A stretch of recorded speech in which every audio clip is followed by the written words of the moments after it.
Welcome to Workshop 2, Transitioning into U of T. We are so excited to have you here. My name is Meredith, and I'm one of the academic advisors here at the Registrar office at Woodsworth College.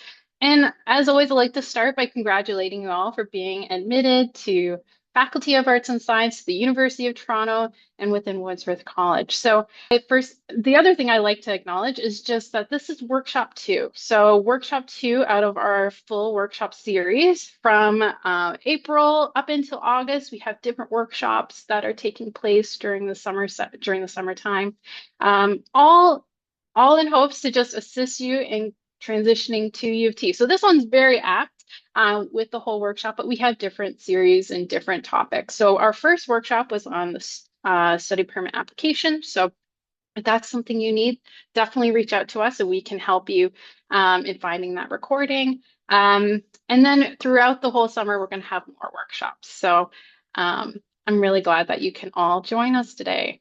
So before we get started, we do have a few things that I like to talk about, one of which is just a quick summer to-do list. I mean, I think we're still in spring tech, or is this the first day of summer? I'm not too sure. We're on the brink of summer. And so as we start preparing for fall, I like to start with just some to-do list items. So one is accept your offer. So for any non-domestic, non-Ontario or international students, you probably already have accepted your offer. For any Ontario students, you still have until June 1st to accept your offer. So if you haven't already, feel free to do that. If you need, starting the process of your study permit application is a really good thing to get started as soon as possible. If you have documentation ready, you can actually get T-cards started. I'd also welcome you to start reviewing some first-year learning opportunities. So there's all kinds within the Faculty of Arts and Science. There's first-year seminars, there's Foundation 1 programs, first-year learning communities. All those we'll do a little bit more of a deep dive in the next workshop, all about that. But still, if you wanted to start reviewing it and seeing if you want to participate those, now's a really good time for that. Applying to, well, actually, no, I don't think it's time to actually apply to first year, but first year learning community, I think that one's in June, but it will be coming up. But registering with accessibility services, that will be July 13th. So when you registered, some of you were so gracious in giving me some questions, which is something that I ask. So I really appreciate because it gives me an idea of what we're all wondering about, what we're asking. And what's great is most of these questions are questions that we're going to answer in today's session. So we have a question like, I want to explore what resources U of T provides to students for writing papers. And what is Arrive Ready? How do you register for PUMP via Arrive Ready? So that's a question that I'll make sure I have Manjot talk about. How does AP credits work? How can I and what can I use my AP credit for? That's a question I'll definitely save into our Q&A session at the end of this. So we may not get to it in this session, but we'll definitely touch on it at the end. And how do I book for orientation and campus tours in August? And of course, residence. So most of these questions I think we'll definitely talk about in our session. You'll have your questions answered, but just know we'll have a Q&A session for the last 15 minutes of this where you'll be able to type in your questions and an academic advisor will be able to answer it, or I'll be able to answer it broadly for everyone. So just know if it doesn't get answered right away, there'll be time at the end. And while we're talking about residence, I'm sure there's more than just one person thinking about residence, wondering about residence. And the big thing is at this point, if you haven't heard, that's normal. We're at a point where we're waiting. So anywhere between May and August is when residence placements start. So some may have found out by now, others may still be waiting. So if you're still wondering, you can always check the Star Res portal. Okay, and now a little bit more of an introduction of Woodsworth College Registrar, or Woodsworth College in general. So some of you may be familiar with Woodsworth College, some of you may not, and that's completely normal. Just know the Faculty of Arts and Science is quite large. So if we think about the faculty in terms of a city, all these colleges are like neighborhoods. So Woodsworth College is like your home base. And so the registrar office within that home base is your first stop for information when it comes to resources and support. So it's one-on-one academic advising along with financial advising. So anytime you have questions around course enrollment in June, July, you most certainly can reach out. It can be about anything. If we don't know, we can definitely put you in the right person to talk to. Um, so just know that we're here. And then it extends into first year and it extends into second, third, and fourth, all the way until the time you graduate. So we're always here to answer your questions. But Woodsworth College has another office within it, and that's the Office of Dean of Students. So Registrar, which is where I work and where my colleagues Anna, Duran, Jennifer, and Karen, who are all here today, they work at the Registrar office. Now at the Office of the Dean of Students, this is where some of my colleagues work, and they are dealing with more non-academic parts of Woodsworth College. So things like orientation or health and wellness, even though health and wellness has a really big impact on academics, the health and wellness events and support is with Office of the Dean of Students. But like, yeah, events, WICSA, which is your student association, and they are all within the Office of the Dean of Students as well. Okay, so now we've had a good introduction of who I am, who Woodsworth College is, but now I want to talk a little bit about who's here for our panel discussion. So this workshop, you've really come into a really wonderful workshop, one where we're extremely lucky to have some panelists here. So we have Manjot, which is Associate Director, Student Success Programs at Arrive Ready. We have Leanna Shade, Accessibility Advisor, and Dr. Joseph Sproule, a PhD lecturer and writing instructor at Woodsworth College Academic Writing Center.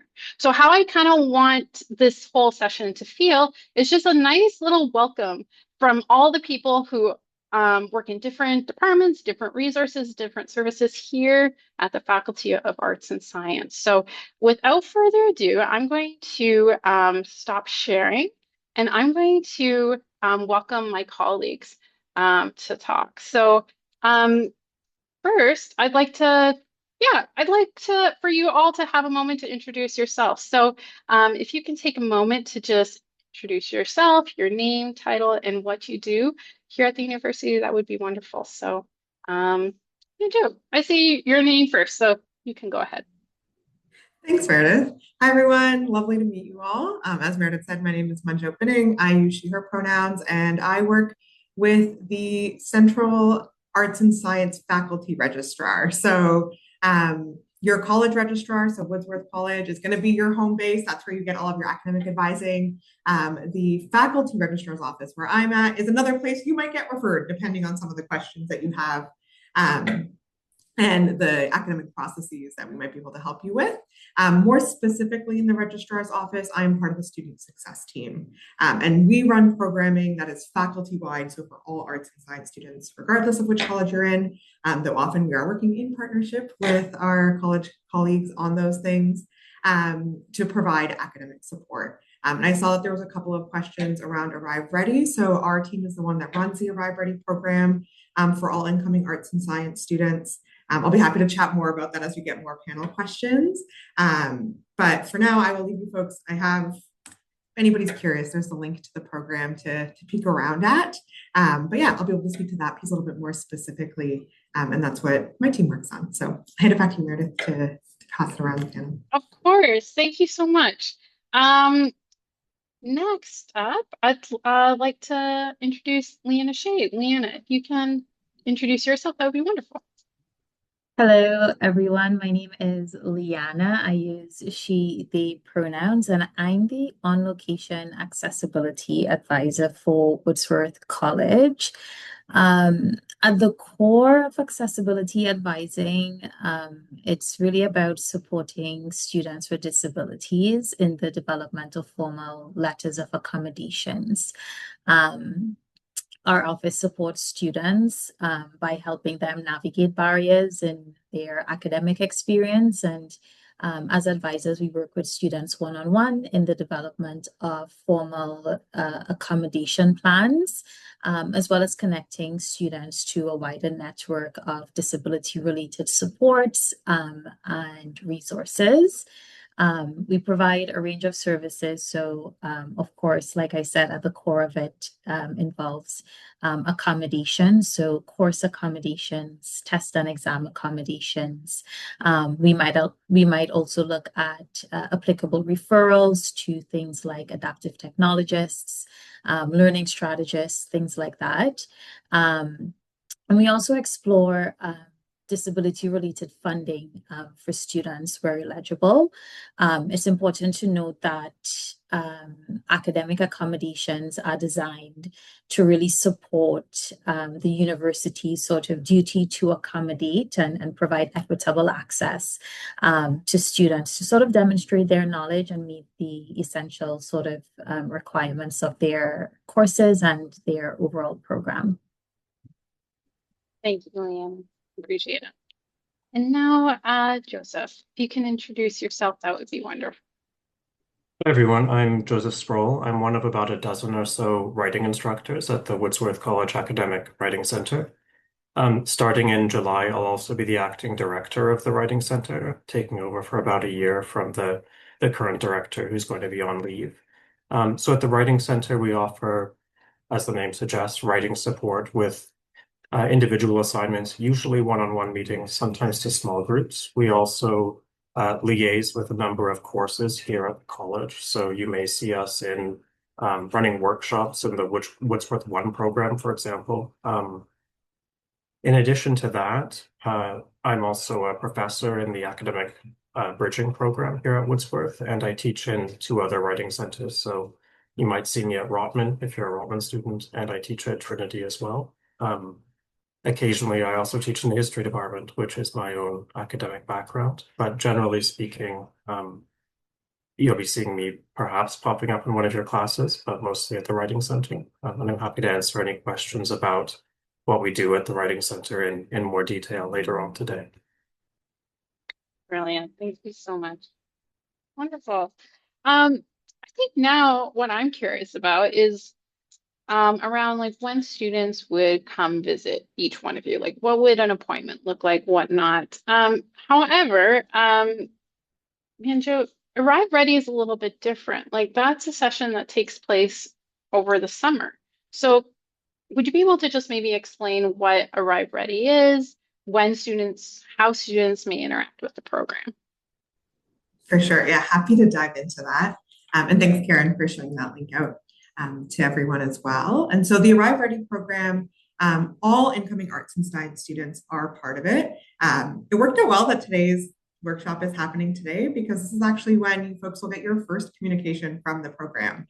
So at some point before the end of the day, you will all receive an email from an upper year peer mentor that's in the same academic admission category that you're coming in. So whether that's life sciences or Roman commerce or social sciences. And so you are paired with that peer mentor all summer. They will continue to email you throughout every 2 weeks or so with just-in-time information. So one thing that is different about Arrive Ready is you don't necessarily book with us. We are coming to you. So regardless of wherever you're at, we will be reaching out to you. And so your peer mentor is one pillar of what you have access to through the Arrive Ready program, both through email. You can book one-on-one appointments with them online or in person. That will all be shared in the introductory email that they send to you today. And then we also host webinars that are run by these peer mentors where we also have guests, sometimes like our academic advisors or folks from our financial aid office.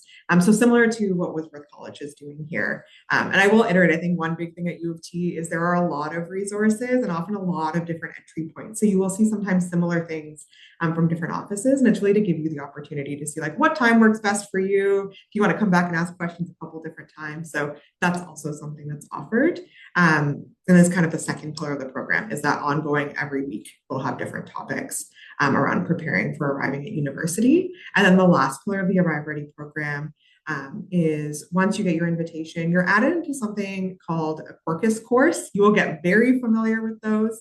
You might already, depending on what you've gotten from Woodsworth, but that is essentially the website where all of our classes are hosted. And so the Arrive Ready program is primarily run through there. And we do actually create some sample content with first year faculty on learning skills that you'll need for first year. Those come out later in the summer, July, August, after you've done course enrollment. So once you know what your classes are, what do you need to do to prepare? And that's just a chance to be able to work through some materials. And then also work in, we call them study groups because you can study with other incoming students. I will say historically, those groups are just a chance to like make friends with folks before you arrive on campus as well. But those are kind of the three big pieces of this program that you're invited into as of this week, and it continues until about mid-August. And it's really intended to just be a centralized resource hub for you to be able to ask questions about your students, find additional resources, and be able to connect with other incoming students as well. I hope that answered the question. It did. It did. Great. Thank you so much. And I think one thing that you really highlighted is just that there's there's a lot of services, there's a lot of resources, and there's going to be lots of invitations for all kinds of programming. So whatever, just echoing exactly what you said, whatever works best for you, but I do know that the Arrive Ready program is excellent, highlighting specifically Pump 1 and 2. Like I know that a lot of students really do. And we'll talk a little bit more about that a little bit later. Yeah, I wanted to hold on to that piece for that question. I love it. I love it. Great. Yeah, perfect. I guess maybe we'll change up our order and I'll go to Joseph. So Joseph, if you could just touch on like when would an academic, like a student reach out to you about an academic writing appointment? Would it be at the beginning of the term, end of term, or what would an appointment even look like? So the service that we offer is voluntary, so students are able to book with us throughout the semester. Usually the busiest time of the semester is towards the end, closer to the deadlines. So November and March are the busiest months. We have the service available Monday to Saturday, usually morning to early evening. So there are a lot of time slots. We know everyone has a busy schedule to fit into. The most common scenarios would be individual students coming for help with a specific assignment. So hence the fact that we're busier later in the semester when more assignments are due. We can also happily help with general inquiries about writing or with critical reading strategies or exam preparation, even professional writing. So if you want to work on revising your CV or resume or on an academic application, or a scholarship application, we can help with those types of things. In terms of assignments, we see students at all stages of the writing process. So perhaps you haven't even started your assignment, but you have been given an essay that has 12 pages of instructions, which is something that we sometimes see, or maybe one paragraph of instructions for a 5-page essay, and you want some more details. So we've seen a lot of assignments. Hundreds every semester. Some of us have been working here for a long time, so we'd definitely be able to advise you on how to get started. Sometimes you might have a draft ready. You can bring that in and we can go over it with you and provide a kind of last minute polish before you submit it and everything in between. The role of the writing instructor is to help with clarity, concision, organization, structure, understanding assignment instructions. So we don't provide content. If you have content-related questions, then your professor or your TA would be the best person to see for that. What else? I would also say it's important to understand which writing centers you have access to. So as Woodsworth students, you all have access to your own college's writing center. Occasionally, you may also have access to other writing centers. If you happen to be taking a course offered by another college, you would also have access to their writing center while you're enrolled in that course.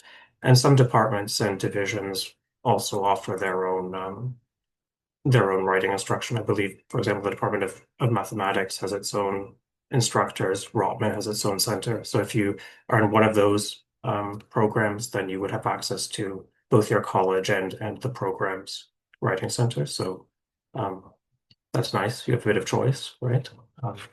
Not sure if there's anything else to mention regarding that. We could talk a bit more about what appointments are like. We have both online and in-person appointments. So we have an office at Woodsworth College where we can meet with you in person. We also offer two kinds of online appointments. So those would be synchronous ones, a lot like this webinar. So basically a Zoom chat online, and asynchronous ones where you can upload your assignment for written feedback, which can be useful if you're unable to make a particular time slot, right? So those are the three options. Okay. That's brilliant. I really love having these like panel discussions because one, like I always learn something new. Like when I talk to you or to anyone else. One is like professional and personal, like the fact that people can go and talk to you about CVs, that's wonderful. I guess one thing is as an academic advisor, I find a lot of students come to me when they're kind of um, at a point where they might be stressed. Or they think about the writing center as a place where they are like, oh, I go there when I'm like not good at writing. What I try to stress and my understanding is that students, even like students, like I assume everyone who's here is an excellent writer. You got into the University of Toronto, but we're all trying to learn a specific way in a university a setting. Um, I'm always like, I feel, do you find that there's like a range? Like, do you see students who are really strong, right? Like, what is the range? Like, are they always looking to improve or like, what is kind of the vibe with that? I see all kinds of students with all kinds of levels of experience and comfort with university level writing. I would say, in particular for first year students, you may encounter types of assignments that you haven't had to do previously. Perhaps you're even enrolled in a disciplinary program that isn't offered at a high school level. For example, I did my undergraduate degree in archaeology, and it's not a program taught at a high school level. So I was seeing types of assignment that I'd never seen before, whereas we will have seen those at the Writing Center. I think one of the things that makes the Writing Center a nice resource in terms of level of comfort is that if you're discussing an assignment with your TA or your instructor, you know that that person's well-meaning, but at the end of the day, they're going to grade the assignment as well. So there is an element of tension there. Whereas at the Writing Center, you can discuss it with an experienced professional who is not going to be grading you, or it's a judgment-free zone, I would say. So just having someone to bounce ideas off and go through the assignment. I certainly have a lot of regular students at the writing centers, some of whom are very strong writers, but still like to come and discuss their work with me. I was talking to one of my students recently who pointed out that we've had about 250 meetings together over the past 4 years. So I have some students who book with me almost twice a week, all through the semester, and that's nice. So I really get to know some people. In some cases, I may only see a student once and not again. They just wanted some help with a very specific issue and a one-off issue. So there's a huge range. And one of the things about it is that because it's a one-on-one service, if you will, the student has a lot of power in terms of what they want to use that time for. So there's no one size fits all rule at the writing center. You can use the writing appointment for pretty much anything you like, I would say, as long as it's at least, vaguely writing and university related. But as I mentioned, other types of writing are fine. Also things like critical reading, studying, presentation coaching, those kinds of things are all totally fine as well. 250 appointments. Like, I'm actually impressed, mostly because I'm sure that student has, like, you probably are able to see a wide, like, a lot of growth for that one specific student. So that's probably very exciting. Thank you so much. Leanna, if I can pass it over to you, like,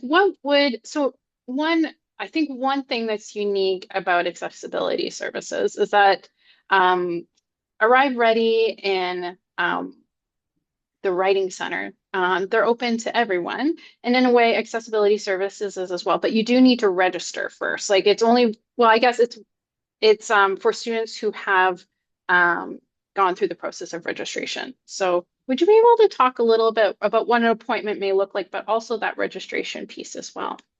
Yeah, absolutely. Yeah, so registration is really sort of the foundational piece when it comes to accessing our supports and developing an accommodation plan together with a student. Students typically, I would say, come to us when, like I said earlier, they are experiencing barriers related to their disability. So this could be like a mental health barrier, a learning related barrier, a cognitive barrier, or a physical barrier, right? In some cases, students can connect with us if they have a permanent diagnosis or a persistent diagnosis or even a temporary condition. So, a broken arm, broken leg, or a concussion or something like that. It's quite common for students to sort of register with us on that sort of temporary basis. As well. Or even if students, let's say, suspects that they have a diagnosis, they haven't been fully diagnosed yet, but they're querying a particular condition that has been impacting their sort of learning or functioning, they can sort of register with our office around those pieces. To access supports and supports as in your accommodation plan and other resources through our office, it's important for students to complete that formal registration process, which is a three-step process. So about the registration steps as outlined. So step one involves submitting an online intake form, which is sort of your self-report. So this is where you kind of provide us with more specific details about sort of your functioning on a day-to-day basis, perhaps in classes and sort of in your daily routines. Step two involves providing documentation from your healthcare provider through an official certificate of disability from our office, which you can find on our website.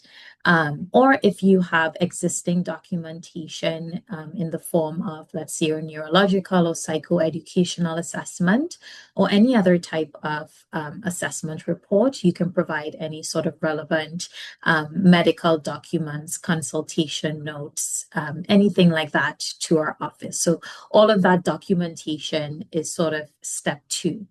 And then the final step involves attending a one-on-one intake appointment with an accessibility advisor. And during that intake appointment, we sort of just have a conversation, right, about how, your disability sort of impacts things for you, as every student is sort of different in terms of how they are impacted by their disability or by their diagnosis. A few important tips that we do encourage each year with students is one, it's really important to start early.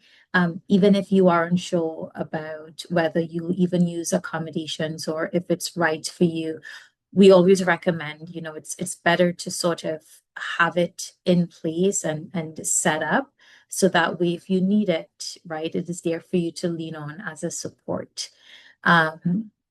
Also, you're not required to use accommodations in every course or every semester. Students can kind of opt in or opt out of their accommodations based on their evolving health needs. And there are also important deadlines that we have every year. And I think you had a slide earlier around our upcoming summer deadline, which is July 13th for students to submit their entire intake package to have accommodation set up for the beginning of the fall term.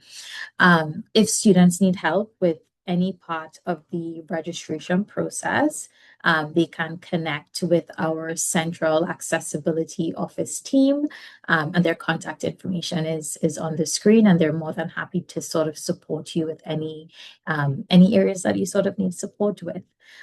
We also have an incredible Indigenous accessibility services advisor who works out of First Nations House. So if that's a support that you think might be helpful, you can also connect with that service as well. We also have care advisors available weekly through our a live chat service on our website. So lots of different contact points, right? Or help points rather, where you can connect to, ask questions or just gather some more information. We also encourage students to apply for OSAP as early as possible, or other types of provincial funding as early as possible as well, if they are eligible for it. What else about registration? Registration with us is kept confidential. It's not included on any of your permanent records at the university, so it's not on your transcript or anything like that. If you have, plans of graduate school or may have concerns about, your registration with us being identified on your transcripts. Yeah, so that's a little bit more about our sort of registration process, and I hope that covered it. I hope that addresses your questions. It does. It does. One question that one as an academic advisor I have, but Yeah. maybe other students may have is just like when would like do students tend to come whenever they like need an accommodation, or can they do check-ins, or like what does that like appointment relationship look like? Yeah, students can see us as often, I would say, as they need to.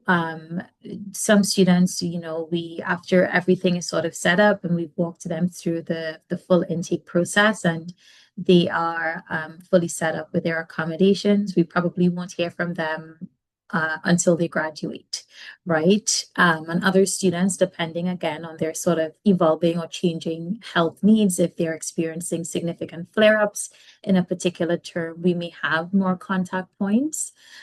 So it really depends. What I would say is that booking appointments with advisors is sort of really central, and that's where it's important to connect with our front desk. Once you're connected with an accessibility advisor, you also have our contact information, and so we are also available to students via emails as well, and students can reach out to us as often as they need to. Yeah. Wonderful. Thank you so much, Leanna. I think what I'll do, we are in our, I think we have about 15 more minutes. We still have some time, but we'll see how far we get.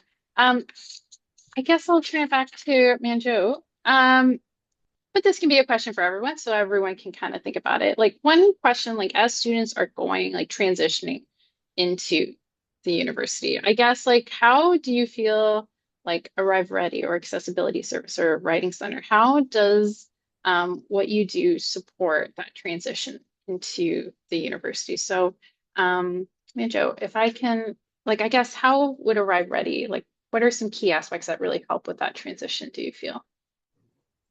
Yeah, good question. I think there's a few different ways that Arrive Ready supports that transition in. I think one of them, a big one, is just like hearing from another student who's done it before. So an upper year who's been in your place. I saw one of the Q&A questions is like, are folks always just focused on school or do you get involved in extracurriculars? Valid question. I know U of T has a reputation for being a place where folks just study all the time. And it is like the transition into university is one that comes with a lot of changes. And I think the rigor of the academics is part of the value of U of T. But yeah, other folks have done it before. There are upper years who will share like how they've gone through that experience and being able to point towards resources in that way. And so I think that's one helpful way is just hearing from someone else who's done it as well.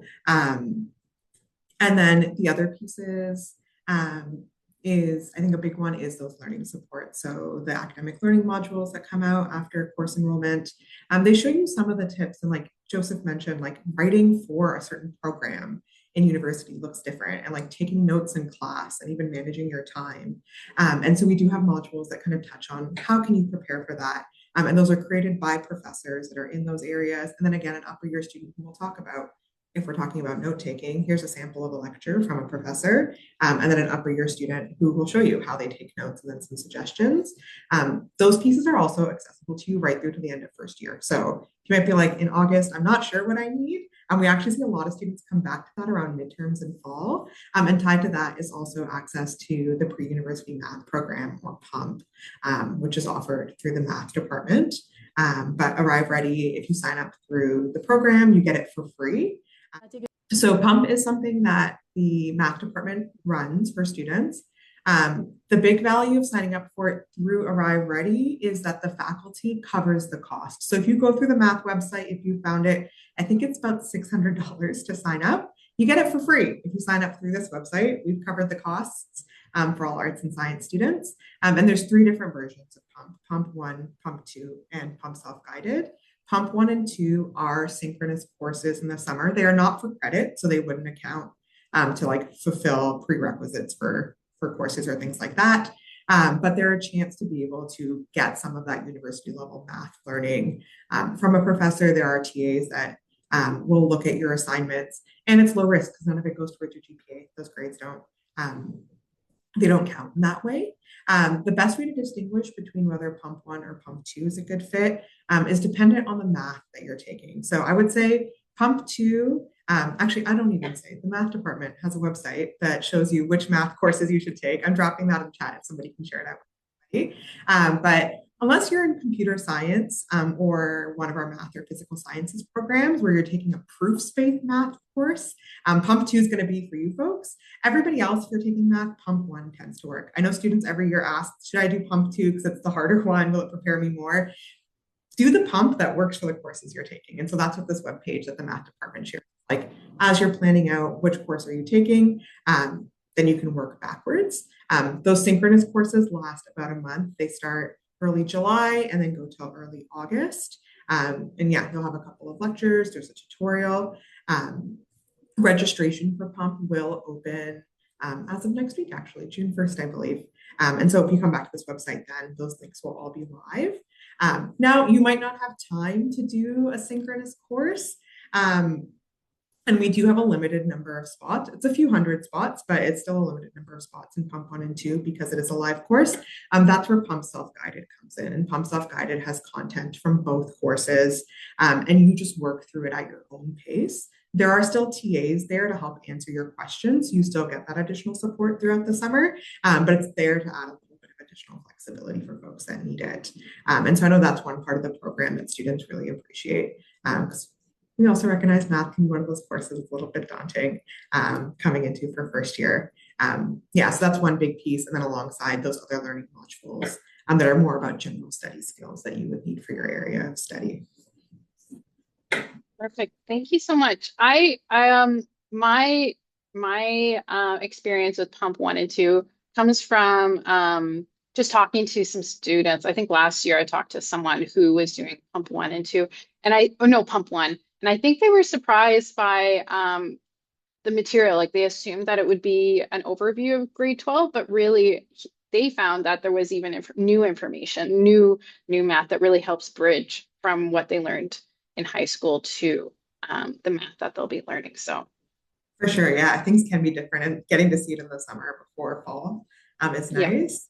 I'll also say that math link that was shared earlier that lets you walk through the courses. The math department also has a web page there where you can test like what your math knowledge is. And so that's a good way to see, to be like, okay, how much do I know, or where might my gaps be? And then which PUMP might be a good match for me as well. So that's a good thing to poke around at now before registration opens. Brilliant. Thank you so much. Thank you. Great. Well, I guess, Joseph, if I can ask you to just talk about that transition piece of, like, if you are like, I guess, like, if you're thinking about a student coming from like entering into university, like, how does the Academic Writing Center, do you feel like, supports that transition? I think one thing that students sometimes have anxiety about when transitioning to first year is different expectations around grading and different assignment types. And as people who have seen a lot of assignments at the Writing Center, we can certainly help just have discussions about that and maybe allay some of those concerns. Also, I think the writing instructors can serve as a kind of um, ally or person to have an informal talk with for assignment focused academic advising. So that's useful. Another common concern I often hear from students is academic integrity. So a lot of professors will talk a lot about academic integrity. You'll see it on all your syllabi, a lot of your assignment instructions. So things like citation practice, appropriate and inappropriate use of generative AI is a big topic these days. So writing instructors, we have a lot of kind of behind the scenes workshops and professional development events where we discuss these things amongst ourselves, and we're well prepared to offer you advice and help on those types of issues. So maybe you want to make sure that your Chicago style endnotes or MLA style in-text citations are formatted correctly or something like that. We can definitely help with the mechanics, but also just the kind of more intuitive or experience-based elements of academic integrity. Discipline-specific writing is also something that we help with a lot. So again, you may be encountering new types of writing that you haven't seen in previous courses. So we can assist with that. And finally, other things that students often come to us about are things like in-class writing exercises, which are becoming increasingly common because of Gen AI. More and more professors are making more of the writing in person by hand as it used to be decades ago, and now that's coming back because of concerns over generative AI. We can help with those kinds of things. Timed writing is a very stressful activity potentially that includes exams and tests as well. So we can discuss strategies for that. So I would say those are some of the major ways that we can assist with students. Thank you. Yeah, like you make a good point. With like generative AI, I feel like students do need to be both aware of like how to use it and when it's appropriate and when not. So I love the fact that like the Academic Writing Center can help navigate that. And you also mentioned like the really important piece of like the course syllabus and like the instructors. Own policies on that. While we're talking about that, I do want to do a quick little, not to steal uh, the light here for a moment, but I do want to highlight while we're talking about generative AI, we have these are all the workshops that we're offering. And I do want to highlight just because I feel like I as an academic, like as an advisor, like I'm starting to understand how like generative AI works within academics as well. We will be having a learning strategist talk about AI and how to use it responsibly as a student, but also how to make sure that you're learning. We don't we want to be aware of, again, not to get too off course, but we just want to be aware of that generative AI is not going to be replacing the learning that we have because we're here, we're learning our skills and whatnot. Um, Learning how to write at the university level is extremely important, which is why the Writing Center is here. But workshop 7, if you're interested in learning more about that, I think it is a really worthwhile conversation, not only to have at this workshop, but also with the Academic Writing Center. And then much else as well. So thank you, Joseph, for prompting that conversation. And lastly, Leanna, I don't think we have heard from you to talk. Like, what would you say is your, like, the role of the accessibility services in when it comes to transitioning into the university setting? Yeah, I would say, transitioning into university or U of T can be a big shift. Um, and our role really is to support students across that adjustment, right? And so we really help students, understand and navigate their accommodation plan as it can differ, especially if students are coming from, let's say, high school where they might have like an IEP or accommodations in high school. So helping students understand the sort of core differences between, accommodations that they might have received in an earlier setting or previous setting, and then what accommodations looks like in sort of post-secondary, right? So we do a lot of that sort of education and awareness around supporting students in developing that sort of renewed understanding of this sort of new accommodation landscape. We also support students with connecting with other resources at the university, support students with, having conversations with instructors around their accommodations. We work collaboratively with students, or a lot of our work is focused on working collaboratively with students, rather, around building, confidence, agency, independence in using their accommodations and managing their accommodations over time. For some students, they're entering post-secondary with, some experience with accommodations, and for others it's a bit newer, and so we sort of meet students where they're at and kind of provide support based on what they need. We have our events page on our website. We have transition day events hosted each year, and those events are geared towards traditional students, so students coming from secondary school as well, but also geared towards non-traditional students, so perhaps mature students, so other incoming student populations, right? So we look at both traditional and non-traditional pathways and have sort of transition day events hosted to kind of help support that transition as well. And those transition day events are in person and they're virtual as well. So we offer, that sort of whatever works best for students, if they prefer in person or sort of attending virtually. And I'm not sure if I mentioned this earlier, but appointments with advisors are also offered virtually, so via video conferencing on Microsoft Teams, or we offer phone appointments or in-person appointments, right? So whatever works best for students. Ultimately, I think our goal is really to support students where they're at, and just kind of supporting them and accessing their education in a way that's, meaningful for them, and in a way that really works for them. Wonderful. Thank you so much. Thank you. Yeah. All right. Yeah. I think one thing that you really echoed is just that everyone is coming like with their own experiences. Like some are coming from high school. Some people are coming from other colleges. Some people are coming from as a mature student. We're all coming from like different experiences and whatnot. And I feel like I just want to echo the fact that yeah, at least I feel, as well as an academic advisor here at the University of Toronto, we try our best to like it's not a one size fits all. We really try to get to know you as a person and understand what resources and what works best for you. So I think at this point, I'm going to transition into the Q&A.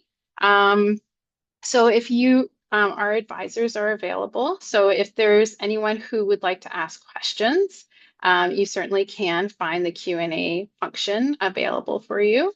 But while I'm talking, you certainly can ask those questions. I'm just going to tie up just some last layering things. We may go a little bit over 4:30. So if Leanna, Joseph, or Manjot need to leave, that's completely okay. But just know that we'll be here to answer your questions a little bit longer if you still have questions. My hope from this conversation is that you get an idea that all of us here, from Leanna, Joseph to Manjot, like, and from our advisors as well, like we are here, the staff at the University of Toronto, like everyone here is here to help.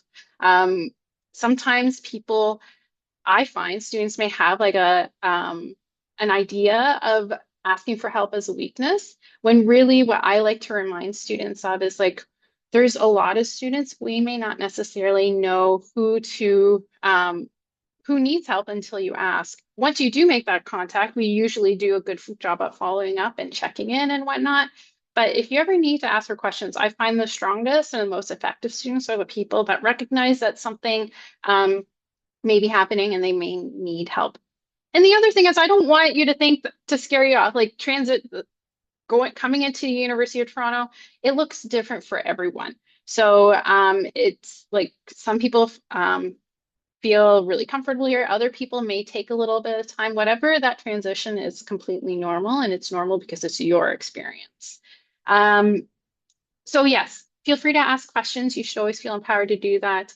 And lastly is that you matter. Like each one, like there are a lot of students. We do, like each one of us are working with students and we do, but when we meet one-on-one, like we do really, there is a sense of care here and we want to see you succeed. We want you to make the most of your time here at the university because it is really wonderful to be here. I also want to give like a quick overview of the next few months. So May is like a time where I think researching your programs is a really good idea. Getting an idea of what you want to study here at the University of Toronto within the Faculty of Arts and Science is really helpful. Reviewing those first year programs that I touched on. If you want to start applying for T-cards and you have the documentation that's necessary, that's a really wonderful thing to start. And of course, applying for your study permit if you need it for any international students. Getting that, like starting that process as soon as possible is wonderful as well. June is that June 1st deadline is that acceptance that Ontario students need to accept for. That's when I think like we really start researching courses. So if you're thinking about timetable and what that looks like, just know it's normal not to know what exact course you're going to do. We're going to have a lot of supports here to help you with that. And the registrar office is here to help. June is when we really start that course enrollment workshop piece. And then we also have our welcome event. We have both an in-person and a virtual welcome event. So June is a really exciting time. It kind of is, that feels like when it really starts to feel real that students are coming in the fall. You're coming in the fall. July is when course enrollment takes place. So if you are an incoming and you don't have any transfers, if depending on how many transfer credits you have, July 13th will oh, sorry, my mistake. That's not the course enrollment. That's the registration for accessibility. So mark down July 13th for registration. We can talk about course enrollment dates a little bit differently. Just know it is in July. And in fact, you can sign into Acorn July 1st. And that's when you can start enrolling, find out your date and time for enrollment. August is when pay or deferring your fees takes place. Of course, I hope the conversation about payment and funding starts a little bit earlier, but we do have a workshop leading up to that in September, of course, a really exciting time.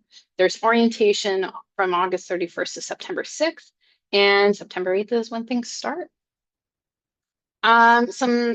Because we just want to make sure that everyone knows about our welcome events. Our in-person event is June 13th from 10 till 3. So if you would like to register for that, that would be wonderful. But of course, like we know that students are from all over. Like if you're in the general Toronto area, maybe you don't mind driving a little bit. Of course, we'd love to see you in person, but just know that we will be meeting virtually in person. In both cases, like you'll have the opportunity to meet our registrar, people who work with us. A lot of people who are here may also come join us in the welcome event as well. And then you're going to have the chance to meet some students and hear a little bit about that. So in both cases. So I certainly can, actually you should have an email about this, but if you ever want more information, just reach out. I think Manjot really talked about the importance of knowing someone, talking, whether it's through Arrive Ready or through Woodsworth College. Mentorship opportunities are fantastic because, again, like I mentioned, we all come from different experiences. Some people know U of T because that's where their parents came, or maybe a cousin or classmates. Some of us, this might be our first time in the city. Maybe we grew up a little bit further, like maybe in the country, or maybe in a different city, or maybe in a whole different country. Whatever the case, like we have different levels of familiarity. And what's really nice when you have the chance, is just talking to enough of your students, because they can get an idea of who, yeah, there's just some questions that are nice to ask. Like, where do you study on campus? When should I start buying my textbooks? Like little things like that, that only maybe students who are experiencing it may be able to know. And this is never fun to talk about, but I do like to just talk about the fact that we are online. There are scams. Unfortunately, they are coming more and more apparent. So just anytime that you get an email from the University of Toronto, they're starting to look really professional. Just always be aware that we as a university will never ask you to act immediately. If anyone is asking for money or passwords or personal email, just be aware that this might be strange, you know. You don't need to worry about it too much, except for that you shouldn't interact with that email. And if you ever want to discuss it, you can reach out to it. Just know that when we ask for payment, when it comes to completing payment for fees, it's through certain channels and not through an Interact e-transfer. All right, we're getting close to the end. Thank you so much for sticking with us. We will still have some Q&As and whatnot, but our workshops, as I mentioned, we have workshop 3. This is designing your degree and first year opportunities. That'll take place Thursday, June 4th. And then workshop 4, that's one course.